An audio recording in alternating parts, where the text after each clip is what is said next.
আম্বেদকাৰ নাম আমি জপি থাকো ব্যক্তি ডক্টৰ ভীমৰাও আম্বেদকাৰে এই সংবিধানৰ ৰচনা কৰি পেলাই এই সকলক লগ লৈ কিবা ভৱিষ্যতলৈ আগবাঢ়ি গৈ আছে শ্ৰদ্ধাৰ আজিৰ এই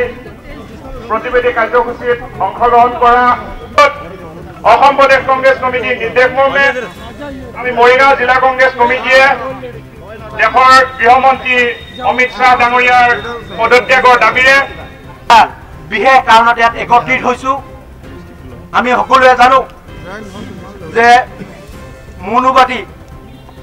যিখন চৰকাৰ আছে সেই চৰকাৰৰ পৰা আমাৰ সংবিধান গণতান্ত্ৰিক সংবিধান আৰু দেশৰ স্বাধীন হোৱাৰ পিছত যিজন মহান ব্যক্তিয়ে আমাৰ সংবিধান বনাইছিলে সংবিধানৰ প্ৰণেতা ডক্টৰ ভীমৰাও আম্বেদকাৰক যাক আমি বাবা সাহেব হিচাপে সন্মান কৰোঁ তেখেতৰ বাবে আজি আমি একত্ৰিত হৈছোঁ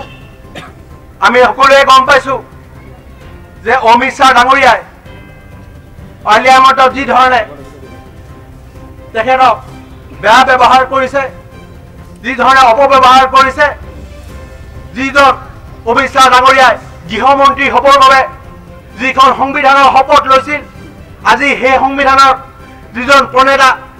তেখেতক যি ধৰণে ব্যৱহাৰ কৰিছে সেইটো আমি মানি ল'ব নোৱাৰোঁ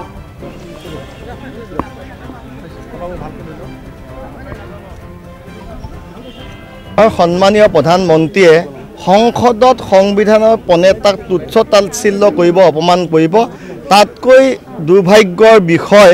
ভাৰতবৰ্ষৰ ইতিহাসত আৰু নোলাব গতিকে ইতিমধ্যে গম পাইছে কি মন্তব্যকে তাৰপৰা নকওঁ যে নৰেন্দ্ৰ মোদী ডাঙৰীয়াৰ নেতৃত্বত অমিত শ্বাহ ডাঙৰীয়াই আমাৰ সংবিধানৰ প্ৰণেতা বি.আৰ. আম্বেদকাৰ ডাঙৰীয়াৰ ওপৰত যি অপমানসূচক মন্তব্য কৰিলে তাৰ বাবে আমি মৰিগাঁও জিলা কংগ্ৰেছৰ সভাপতি আমাৰ ৰমেশ বদলৈৰ নেতৃত্বত আজি আমি বৃহৎ প্ৰতিবাদী কাৰ্যসূচী ৰূপায়ণ কৰিছোঁ আমাৰ সংবিধান প্ৰণেতা বাবা ভীমৰাও আম্বেদকাৰৰ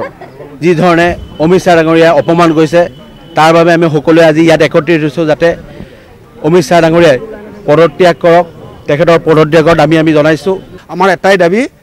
যে যি পৃথিৱীৰ সৰ্ববৃহৎ গণতান্ত্ৰিক দেশ ভাৰতবৰ্ষৰ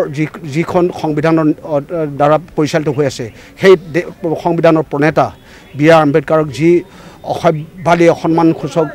বক্তব্য গৃহমন্ত্ৰী কেন্দ্ৰীয় গৃহমন্ত্ৰী অমিত শ্বাহ ডাঙৰীয়াই দাঙি ধৰিছিল তাৰ আমি তীব্ৰ প্ৰতিবাদ কৰিছোঁ আজি মৰিগাঁও জিলা কংগ্ৰেছে আৰু সেই প্ৰতিবাদ মৰ্মে আমি আজি জিলা উপায়ুক্তৰ মহোদয়ৰ জৰিয়তে আমি ভাৰতৰ ৰাষ্ট্ৰপতিলৈ এখন মেমৰেণ্ডাম আমি আজি আমি দিছোঁ যাতে মহানগৰীত উৎকৃষ্ট হোটেল দ্য ভিলা আদৰ্শপুৰ বাৰ্লিন নম্বৰ 1 কাহিলীপাৰা সৰ্বশিক্ষা অভিযানৰ কাৰ্যালয়ৰ কাষতে হোটেল দ্য ভিলাত আছে উৎকৃষ্ট মানৰ সা সুবিধা য'ত আছে আটকধুনীয়া কোঠা লগতে পাব লাক্সাৰি সুইট আৰু ডিলাক্স ৰুম তদুপৰি ৰেষ্টুৰেণ্টত পাব আপোনাৰ মন পছন্দৰ সুস্বাদু খাদ্য আৰু পাব বাৰ আৰু সুইমিং পুল দ্য ভিলাত পাব আপুনি নৈসংগিক পৰিৱেশ আৰু সুস্বাদু খাদ্যৰ সম্ভাৰ